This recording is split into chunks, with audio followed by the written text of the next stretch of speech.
ओम श्रीकृष्णाय परमात्मने नमः। अथ पंचदशोऽध्यायः पुरुषोत्तमप्राप्तियोगः। श्रीभगवानुवाच ऊर्ध्वमूलमथ शाकम् अस्वर्धं प्राहुरव्ययम् छन्दांसि यस्य पर्णानि यस्तं वेद स वेदवित् अधश्चोर्ध्वा प्रसृता शस्यशाखाः गुणप्रवृद्धा विषयप्रबलाः अधश्च मूलान्यनुसन्ततानि कर्मानुबन्धीनि मनुष्यलोके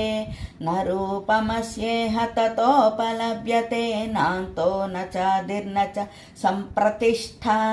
अस्वत्थमेनं सुरूढमूलम् असङ्गशस्त्रेण दृढेन चित्वा ततः पदं तत्परिमार्गितव्यं यस्मिन् गता न निवर्तन्ति भूयः तमेव चाद्यं पुरुषं प्रपद्ये यतः प्रवृत्तः प्रसृता पुराणे निर्मानमोहाजितसङ्गदोषाः अध्यात्मनित्या विनिवृत्तकामाः द्वन्द्वैर्विमुक्ता सुखदुःखसंज्ञैः गच्छन्त्यमूढाः पदमव्ययं तत् न तद्भासयते सूर्यः न शशाङ्को न पावकः यद्गत्वा न निवर्तन्ते तद्धाम परमं मम ममैवांशो जीवलोके जीवभूतः सनातनः मनःषष्ठानीन्द्रियाणि प्रकृतिस्थानि कर्षति शरीरं यदवाप्नोति यच्चप्युत्क्रामतीश्वरः गृहीत्वैतानि संयाति वायुर्गन्धानि वाशयत् श्रोत्रं चक्षुस्पर्शनं च रसनं घ्राणमेव च अधिष्ठाय मनश्चायं विषयानुपसेवते उत्क्रामन्तं स्थितं वापि भुञ्जानां वा गुणान्वितं विमूढानानुपश्यन्ति पश्यन्ति ज्ञानचक्षुषः यतन्तो योगिनश्चैनं पश्यन्त्यात्मन् व्यवस्थितम् यतन्तोऽप्यकृतात्मानः नैनं पश्यन्त्यचेतसः यदादित्यगतं तेजः जगद्भासयतखिलं यच्चन्द्रमसि अच्छग्नौ तत्तेजो विद्धि मामकं गामाविश्य च भूतानि धारयम्याहमोजसा पुष्णामि चौषधिः सर्वाः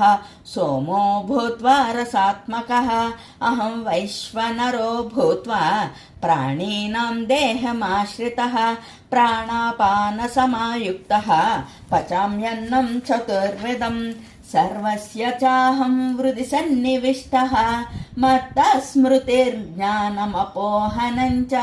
वेदैश्च सर्वैरहमेव वेद्यः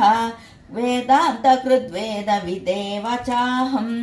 द्वाविमौ पुरुषौ लोके क्षरश्चाक्षर एव च क्षरः सर्वाणि भूतानि कूटस्थोऽक्षर उच्यते उत्तमौ पुरुषस्त्वन्यः परमात्मेत्युदावृतः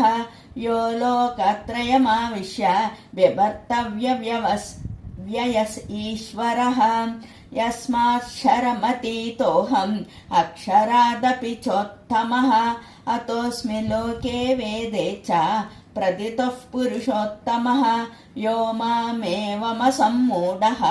जानाति पुरुषोत्तमं स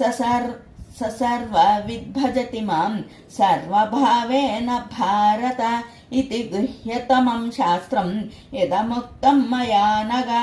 एतद्बुद्ध्वा बुद्धिमान् स्यात् कृतकृतश्च भारत। ओम तत्सदिति श्रीमद्भगवद्गीतासु उपनिषत्सु ब्रह्मविद्यायां योगशास्त्रे श्रीकृष्णार्जुन संवादे पुरुषोत्तमप्राप्तियोगो नाम पंचदशोऽध्यायः।